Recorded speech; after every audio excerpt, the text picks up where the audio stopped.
ประชุมจัดขึ้นในวันที่ 8 พฤษภาคม 2025 ที่วัดบ้านทานาซาโดยการเข้าร่วมของทานสังวรพิมพ์สนรักษาการเจ้าเมืองสังทองพันโทสุริเดชดวงมาลีห้องหัวหน้าห้องการเมืองกองบัญชาการทหารนครหลวงจันทร์มีหัวหน้ากองบัญชาการทหารเมืองสังทองคณะรับผิดชอบพนักงานวิชาการพ่อแม่ประชาชนอ้อมข้างและนักเรียนเข้าร่วมทานใส่ท้องใส่สะอาดนายบ้านทานาซาได้ผ่านบทสรุปการสร้างครอบครัวและบ้านป้องกันชาติเข้มแข็งซึ่งบ้านดังกล่าวมี23หัวหน่วย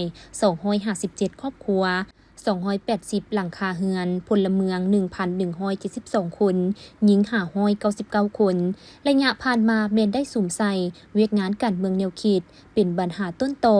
โดยการนำเอามติคำสั่งของภาครัฐลงมาจัดตั้งเผยแพร่เสื่อมซึมให้พ่อแม่ประชาชนเข้าใจอย่างจะแจ้งต่อแนวทางนโยบายของพรรคระเบียบกฎหมายของรัฐผ่านการจัดตั้งปฏิบัติประเมินผลตัวจริงได้หันเอาพนักงานลงสั่งครอบครัวและบ้านป้องกันชาติเข้มแข็งอยู่บ้านทานาซาพนักงานวิชาการลงเก็บกำข้อมูลฮอดบ้านนำแต่ละครอบครัวและหน่วยตามสถิติต่างๆนำพาครอบครัวหัวหน่วยและองค์การจัดตั้งของบ้านเขียนข้อแข่งขันและคำปฏิญาณของพรรครัฐแล้วสั่งรวมสถิติครอบครัวและบ้านป้องกันชาติเข้มแข็งกว่าเอา80ส่วนห้อยขึ้นไป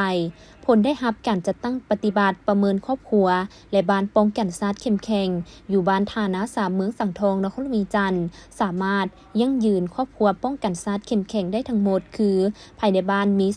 257ครอบครัวป้องกันชาติเข้มแข็งมี252ครอบครัวเท่ากับ 96.3 ส่วนห้อยครอบครัวกลางมี5ครอบครัวเท่ากับ 1.85 ส่วนห้อยจากนั้นในพิธีก็ได้ผ่านข้อตกลงของกองบัญชาการทหารเมืองสังทองและข้อตกลงของกองบัญชาการทหารนครหลวงจันทร์ว่าด้วยการยั่งยืนและรับพ้องเอาบ้านป้องกันชาติเข้มแข็งจำนวน5ครอบครัวและอีก10ครอบครัวจับมือแข่งขันในโอกาสนี้ทานรักษาการเจ้าเมืองสังทองก็ได้แสดงความสมเสยต่อคณะนำกองบัญชาการทหารนครหลวงจันทร์ทหารเมืองและการจัดตั้งบ้านที่ได้จัดตั้งปฏิบัติแผนการสร้างครอบครัวและบ้านป้องกันชาติเข้มแข็งโดยมีผลสำเร็จตามระดับคาดหมายพร้อมทั้งเน้นให้เสิร์ชสู่น้ำใจหักชาติเป็นเจ้าตนเอง